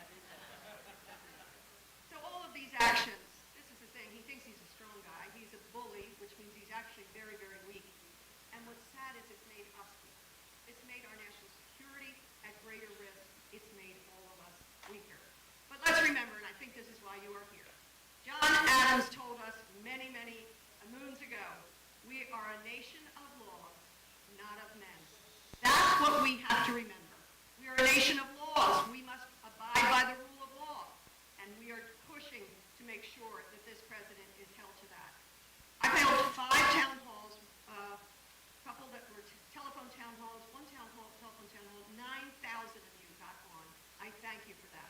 The next one, 4,500, it was a hybrid town hall. I did one in person, standing room only, 500 and some people at Montgomery County Community College. And people keep saying, what are you doing? And more importantly, what can we do? And I heard some of these questions here. I call it the 4 C's. Here's what we can do. We have to do this through the courts to uphold the rule of law. We just had a briefing. We have more than 220 lawsuits against the criminal, illegal, reckless executive actions and orders of this president and of this administration. We have already gotten 220. And it's time. Nobody's ever seen anything like this. We've already gotten 120 plus positive rulings against this administration. So we got to do it with the courts. We have to do it through Congress. I'm a Democrat in the minority, but we're only 3 seats in the minority, folks. Let's tell Mr. Fitzpatrick, why don't you come over to our side of the aisle? Why don't you go with us? Because we are upholding the rule of law. We just need 3 of them. He ought to find 2 buddies and come on over and vote with us. The 3rd C is citizen. It's you. I see such a contagion of courage in folks in my district and around the country. I had a town hall that I was participating in Gettysburg. There is a contagion of courage, and it is so important. Engaged citizens is critically important. But number 4 is what I call the calling out of the appalling silence of good people. That's what I'm here today to tell you about. We must call out the appalling silence of good people. I'll tell you where I get that. I used to be a teacher at LaSalle University. No, not Villanova. What can I say? LaSalle University. We're proud of the folks, too. And I don't care what I taught. I made my students read Letter from Birmingham Jail. Martin Luther King's Letter from Birmingham Jail. I commend it to you. I read it a couple of times a year. It is a piece of gold. It is genius. It is some of the most beautiful language and beautiful argument. And he writes in there, Martin Luther King writes in there, from his Letter from Birmingham Jail, he warned us not just of the hateful words and actions of bad people, but also, and maybe even more importantly, the appalling silence of good people. That's what we are witness to right now. The appalling silence of good people. People who claim to be moderate and yet are not moderate. Claim to be moderate and vote with those who are saying these evil words and taking on these evil actions. I'll give you just a couple of examples. I'm a part of the Ukraine caucus. Brian Fitzpatrick is co-chair of the Ukraine caucus. We held a very big press conference on the 3rd anniversary of the invasion of Ukraine by Russia. By the way, that's actually how it happened. I'm pretty sure you remember that. Brian Fitzpatrick was nowhere to be seen. Nowhere to be seen to commemorate 3 years of war and tens of thousands of lives lost. The Problem Solvers Caucus. When people ask me if I'm a part of the Problem Solving Caucus, I say, yes, I'm an elected member of Congress. That's our job. Solve problems. Show up.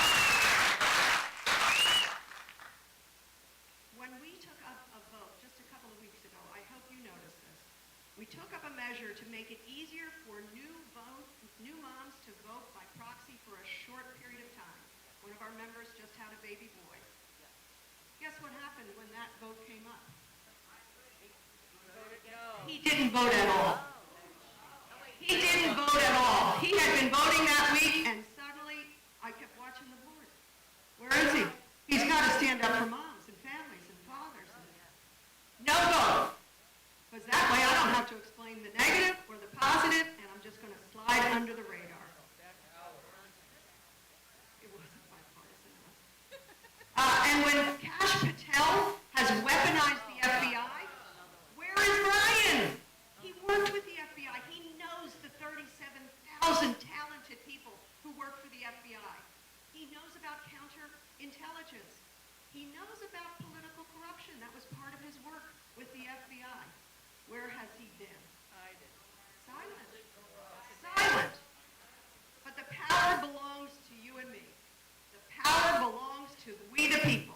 and it is our duty to demand accountability and speak the truth. So please help me call out the appalling silence of so many Republicans, sadly so many right here in the Commonwealth of Pennsylvania. And I don't say that to exclude them. I invite them to come vote the right way. I invite them to call this stuff out. Call out the corruption. Call out the criminality. Call out the cruelty. The cruelty. These are not normal times, and this administration is doing grave damage to this country, to communities here in Bucks County, in Montgomery County, all the Philadelphia counties, and all across this country. And yet I'll close with this. I am a person of rose-colored glasses most of the time, glasses half full, and I had a shot in the arm this week with the election of Pope Leo XIV.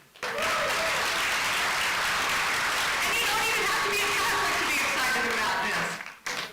Because I think about it, number one, it's pretty damn cool to have a Villanova gratis, Chicago boy, native of Chicago, but also a man of the world, a man of the Americas, a man of the poor, of the vulnerable. He said, get close to those who are suffering. That's what we should be doing. And so he gives me great hope. And it's pretty neat that he is an American, because I think that will be a powerful foil for this administration. He doesn't have to be political. He's got a much higher calling. And what he follows is, for example, the Gospel of Matthew. I was hungry and you gave me food. I was naked and you offered me clothes. I was in prison and you visited me. I was a stranger and you welcomed me in. Aren't those the value of Americans? Aren't those the value of the Democratic Party and ought to be of the Republican Party? So I was talking to Mitch earlier. I'll close with this. These are our values. We should never shy away from them. We should never categorize people and decide who we like more. We should never normalize bigotry, inequality, injustice, and all of the things that you heard in those conversations. And Mitch told me this. Let's not forget. Empathy is our superpower. Let's get it done. Madeline Dean, an actual congressperson that does her damn job. And give yourself a round of applause for being here. And also, I want to do something we don't do nearly enough. Can you give a round of applause to the incredible staff and team that put this together? Public-facing leaders get too much credit and too much blame. So if you are not involved with the Bucks County Democratic Party, get involved with the Bucks County Democratic Party. We need you. We need you. I need you. God bless you. Drive safe. Go ahead and come in. Thank you. Happy Mother's Day. Happy Mother's Day.